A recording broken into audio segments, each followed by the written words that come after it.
Welcome back, everybody. Welcome back for a final time in 2023. Manchester City 2, Sheffield United 0. And there's a lot to talk about. There's a lot more to talk about than I thought for a game against bottom of the league at home. So, let's not dilly-dally. Let's not mess around here. Let's get straight into it. Before I do, of course, the usuals, the standards. If you'd like this video, that'd help us out. If you would subscribe if you are new. We're trying to reach 7k as quickly as possible. So any help towards that goal, sharing it, liking the video, be massively appreciated. But let's get on to the game. Of course, the last game of 2023, going out with a bang. Going out with a bang, especially considered to recent results. Pretty good. Pretty good. I can't really ask for much more. I said 2-0. I got 2-0. It's exactly what I thought would happen. Of course, I like to look at both sides of the coin. I like to try and, even if it's nitpicky, try and pick out a couple of things to be worked on because, it's never, or it's very rarely perfect in football. So I will start with, I think the only thing that caught my eye really in terms of can be worked on is still just general sloppiness with the ball. Kyle Walker still giving it away a couple of times. I thought Kovacic, for the most part, it was good. Again, nice and tidy keeping the ball, but there was a couple of times where he did give it away in a dangerous position. Sheffield United broke. He had to take a yellow card for one of them as well, which was probably why he was taken off, because he was on a yellow. Not due to performance, just due to safety. But other than that, and I mean, it's not a real negative because it wasn't like an overwhelming amount of giving the ball away. So, yeah, other than that, really, really good signs. I think we learned a lot from this game. I think we learned things that will help us going into the second half of the season, into the business end.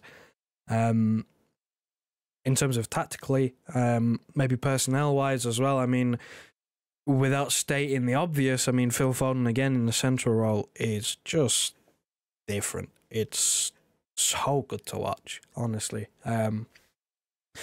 I think in the first half, if we just cover the game in general, the first half, I think, struggled a little bit. Of course, Sheffield United had a game plan which was to sit there and just protect the goal at all costs and see if they could, even get a half chance on the other side. And it worked, even though they went in at halftime losing, it worked because we didn't really have too much else going for us going forward.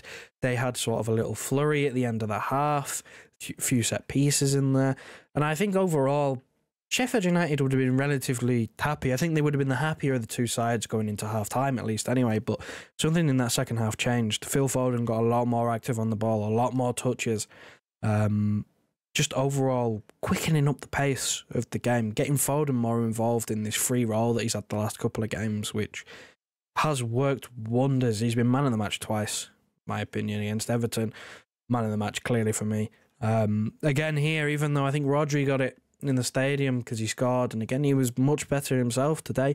I'll get on to why I think so. But Foden for me, man of the match again. Absolutely unbelievable. I mean, I have this thing in front of me on Twitter. I did a little bit of reading to see what other people thought because, I mean, I didn't want my eyes to deceive me, and it's, the stats between Foden, he's creating more chances than he's giving away the ball at the moment. For a high-risk position, for the position he's playing, the role that he is playing, of that chief creator, him having like this, I think today he had the same amount of chances created or big chances created as the amount of times he gave the ball away. Absolutely ridiculous. Absolutely sublime. I genuinely, that shouldn't happen. We've got a dilemma on our hands now, people, where, Kevin De Bruyne back on the bench today as well. Touch on that a little bit. It's a great sight to see. Didn't expect him to get on the pitch, and he didn't. So, it exceeded my expectations for him being on the bench to start with, to be honest. But, when he comes back, I don't want that to be Phil Foden's now out on the wing again. I don't want that. I really don't want that. You got to find a way to shoehorn both of them in, which sounds very front foot. But you just have to. It's like last season where we got to a point last season where there was talk of, trying to find a way to get Haaland, Alvarez and De Bruyne in the same team. You got to do that with Foden. You can't take him out of that free roll at the moment. You can't do it. He's too good. He's too good. For this season overall, has been his team. This has been his team. He's had the role. He's had the brunt of the responsibility, and he shouldered it very well. So I think you have to find a way to get them both in there. You know, whether that means maybe Kevin De Bruyne plays a bit deeper, especially initially when he's just starting to get back in the team from injury, play him a little bit deeper, keep Foden a bit further forward. Maybe that's the way to do it. But I don't want to see Foden back on the wing anytime soon. He's just far too good in the middle. Far too good. And just to touch on the rest of the midfield, I said Rodri was much better. I think that comes down to Mateo Kovacic. Now, I said at the start of the video that he gave the ball away a couple of times, maybe a little bit sloppy, got a yellow card as well of his own doing. But in terms of what he brings to the players around him, he makes us play better. I've spoken countless times on Rodri being isolated, both in and out of possession. You know, we've had this sort of front five, back five, where at times, in that run of games where we were just drawing constantly, the front five just were a front five. They didn't come back. They didn't track back and defend. Rodri was left isolated on his own, and the back four was left exposed, essentially. And then same thing going forward. Rodri was on his own in the middle of the park because, lack of John Stones being there. He didn't have a body to sit next to him.